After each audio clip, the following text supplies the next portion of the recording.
I made the switch from a RZR 800, it was a 2008, to a 2019 RZR 570 with only 80 miles on it. These are the pros and cons. Overall, I'm really happy with the switch, but there are a few things that you should know. So one thing, if you plan on saving your 2008 accessories like doors and windshields and things like that, and just switching them all over to the 2019, you need to check the cross-reference for every part, because a lot of stuff does not cross over. Like a 2008 windshield from Polaris is not the same as a 2019 windshield. And I'm not sure if the roll bar is different or if it's just the contour of the hood in the front where the windshield meets the hood, but they do not cross over. Some of these parts maybe you could modify, but just don't plan on saving everything and switching it over. This has a brush guard on the front that I made. There's a link to eBay in the description. The first thing I did not like about the machine is the switch for the headlights.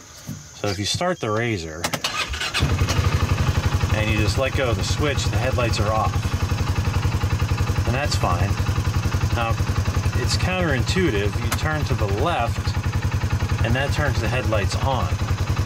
And I can kind of live with that. But the thing that bothered me was to turn the headlights off, you're turning that switch back to the right again. And if you turn it too far, you're going to engage the starter into an engine that's running and possibly damage your starter or flywheel. But since I've had the machine a while, it's really not an issue. It's pretty easy to go from here to here without going any further. 99% of the time, I'm the only one driving the machine, and the chance of somebody else even driving my machine at night and needing the headlights is pretty slim. So another thing that's kind of a negative is it rides pretty rough. Now, I don't know if that's going to go away over time. There's a look at the front shock. It's kind of bent tighter up top for a dual stage spring, and the spring in the back has two springs, but what I don't like is this bottom spring is basically already compressed. Now when you go into a dip, it's going to expand, and then you come out of the dip and that's going to, you know, compress easier than your stiffer spring on the top. But it just seems weird that it's already compressed when it's sitting there with, you know, not even any weight in the vehicle. Now overall, I like the machine. Just the fact that it's newer, everything is tight. Like these front drive axles going into the front hub are nice and tight. Everything's tight on the whole machine. I bought it with 80 miles on it, so it's just nice to have something new. Came with a soft roof. I'd like to get a hard roof. I feel a little safer from branches and things like that. The bed is much nicer for several reasons. One, it's deeper than the other beds, so you can put more stuff in there without any chance of it falling off. If you do have to work on the engine, like the spark plugs, well, there's a spark plug right there. Pretty simple, a lot easier than the older RZRs. Another great thing about the bed compared to the older RZRs is there are way more easy to use tie down points in this bed. So you have these ones here, they work great. You have all these slots here you can use for tie downs. This is a water drain you can use as a tie down. You can purchase tie downs that go in these holes with a loop on them. And what I like to use a lot is right here, this gap right here below this shiny bolt. I like to hook things in here.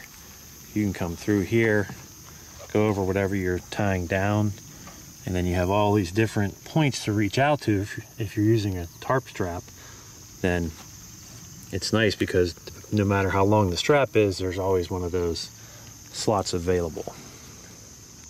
And another thing I like a lot is to check the oil, is this yellow cap right here. So right there, you just unscrew that and check the oil.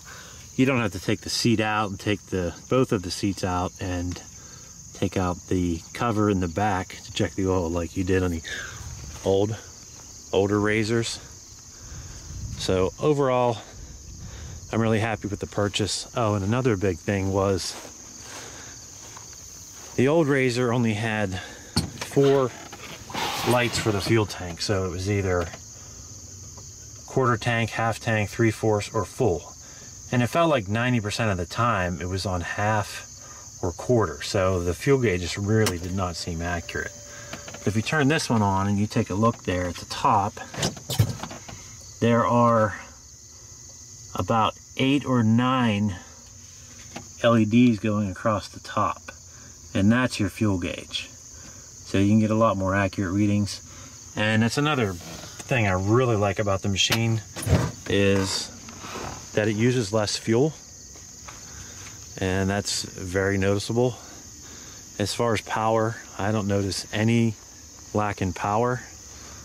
I don't race the machine, I don't race my friends, I don't do aggressive trail riding, so I don't notice any difference in power.